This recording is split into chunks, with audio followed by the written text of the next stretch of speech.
Imagine a single building that draws as much power from the electrical grid as an entire small city. Sounds crazy, right? Well, let's jump right into this explainer, where we're going to unpack the massive, entirely hidden energy costs required to run a 24-hour casino operation. When we think about the gaming industry, we usually picture the bright lights, the ringing slot machines, the sprawling luxury resorts. But beneath all that glitz and glamour, it's an absolute powerhouse of continuous, unrelenting energy consumption. So today, we're going to look strictly at the numbers and the rules, specifically using the SASB Sustainability Accounting Standard for casinos and gaming to understand exactly how this industry actually manages its immense power demands. I want you to imagine stepping onto a casino floor. You've probably noticed that time completely stands still, right? There are no windows, there are literally no clocks. It is always perfectly climate-controlled, regardless of whether it's freezing rain or a scorching desert summer outside. Now, just consider the sheer mechanical power required to maintain that perfect environment. We're not just talking about the thousands of lights overhead, it's the heavy-duty industrial extractors actively scrubbing cigarette smoke from the air, it's the thousands of microprocessors inside every single slot machine that need constant cooling so they don't just melt down, it's the ambient systems pumping manufactured scents into the room. Maintaining that unchanging environment 24 hours a day, 365 days a year, it requires an astronomical, relentless amount of energy just to keep the illusion alive. So to break this all down, here is our roadmap. We'll start with the 24/7 casino illusion, look at the anatomy of their energy consumption, contrast fossil fuels with renewables, and finally, look at how sustainable operations are actually measured. Okay, Section 1, the 24/7 casino illusion. Let's look at the physical architecture. So why is the baseline demand so incredibly high? Well, standard commercial buildings basically get to take a breather. They use natural sunlight through large windows during the day, their internal temperatures naturally fluctuate with the weather, and they have cyclical operating hours, which just means the power essentially winds down at night when everyone goes home.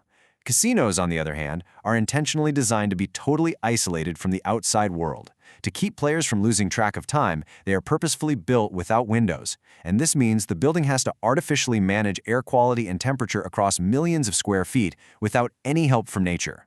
No natural light, no fresh breeze. It's a continuous, closed-loop demand for high-intensity lighting and massive HVAC systems that are just working at maximum capacity around the clock. Moving on to Section 2, Anatomy of Energy Consumption. Let's see how this is tracked.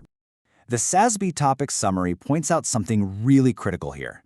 They note that fossil fuel-based energy production and consumption contribute to significant environmental impacts and have the potential to impact casino entities' results of operations. That last part, that's the real kicker. Relying on fossil fuels isn't just an environmental issue, it's a direct operational and financial risk to the business. Imagine a sudden, massive spike in global fossil fuel prices, or a strict new regulatory change. For a business consuming power at this kind of magnitude, a price jump doesn't just mean a slightly higher utility bill, it's a massive transition risk that could instantly tank their quarterly profits. They have to manage energy availability and cost volatility just as tightly as they manage the odds on their casino floors. And that brings us to the SASB standards themselves. The very first metric you'll see here, SVCA 130A.1, is the heavy hitter. Regulators and investors, they don't want a rough estimate. They definitely don't want a vague promise about a company's power bill. They demand highly specific, granular, standardized proof of energy management to properly evaluate how efficiently these massive facilities are actually running. So what exactly goes into this critical overarching metric? Well, to get the total aggregate figure, casinos have to calculate every single drop of energy they directly consume during a reporting period. And this goes way beyond just, checking the electric meter out back. The scope includes direct fuel usage, like the diesel sitting in their backup generators or the gasoline used for company vehicles. It includes all purchased electricity from the local grid. It covers the immense energy used strictly for heating, cooling, and steam. It even includes any self-generated power on site. And here's where it gets kind of tricky. You can't easily add gallons of diesel fuel to kilowatt hours of electricity, right? That's apples and oranges. So accountants need a universal translator to make the math work. That translator is the gigajoule. Every diverse, chaotic source of power has to be compiled and reported in this one standardized unit of measure. Which brings us to Section 3, Fossil Fuels versus Renewables. Let's talk energy strategy. The SASB standard is incredibly strict here to ensure companies can't just get away with greenwashing.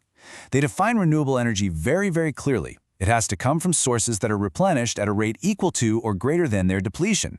We're talking about geothermal, wind, solar, hydro, and strictly certified biomass. The rules are absolutely rigid. You can't just burn any old scrap wood out back and call it renewable biomass. It has to meet very specific sustainability criteria. If a power source doesn't meet this exact, globally recognized definition, it simply does not count toward the renewable column, period. So once they have the data, casinos must report a precise percentage split. They divide their purchased grid electricity and their certified renewable energy by their total energy consumption. This creates a highly transparent breakdown. Honestly, if a casino is out there boasting in their marketing materials about being a green or sustainable resort, this specific percentage split acts as the ultimate lie detector test for investors. Out of 100,000 gigajoules consumed, exactly what percentage is coming from the dirty fossil fuel grid and what percentage is verifiably renewable? And this involves a really fascinating accounting detail. A casino absolutely cannot take credit for the grid randomly getting greener. If the local municipality decides to build a wind farm, the casino can't boost its own renewable percentage, because that is entirely outside their control. To actually claim renewable energy, they must actively purchase renewable energy certificates, or RECs, and guarantees of origin. Think of an REC like a unique receipt that proves you and only you bought a specific unit of green power. Furthermore, casinos must actually retire or cancel these certificates. They can't, for example, generate solar power on their roof, sell those green certificates to a factory down the street for a quick profit, and still claim they are running on renewable energy themselves. Retiring the receipt ensures there is absolutely no double counting. Finally, Section 4, Measuring Sustainable Operations, How We Get Trustworthy Data. By applying these consistent conversion factors, the SASB standards force casinos to present a highly accurate, standardized picture of their 24/7 energy drain. It turns this chaotic mix of fuels and electricity into a true apples-to-apples comparison. So first, you aggregate everything. Then, if you're burning fuel, you must use precise higher heating values. It sounds complicated, but in simple terms, a higher heating value is just a strict scientific formula used to measure exactly how much raw energy is locked inside a physical fuel before it's burned. It completely takes the guesswork out of it. Then, you convert all your electricity metrics into that uniform gigajoule figure. Only after this rigorous math is done perfectly can a casino calculate those final percentages and prove how sustainable their massive operation truly is. So what does this all mean for us? Well, the next time you step onto a windowless gaming floor, take a moment to look past the glamour. Think about the massive amounts of gigajoules pumping through those HVAC systems, scrubbing the air and powering thousands of machines without a single second of downtime. We all know the house always has the edge at the gaming tables, right? But against the sheer physics of energy consumption, the house has to pay the exact same toll as the rest of us. It kind of leaves you looking at the flashing lights of a slot machine not just as a game, but as a relentless, grid-draining engine. Keep questioning what really powers the world around you. And thanks for joining me on this explainer.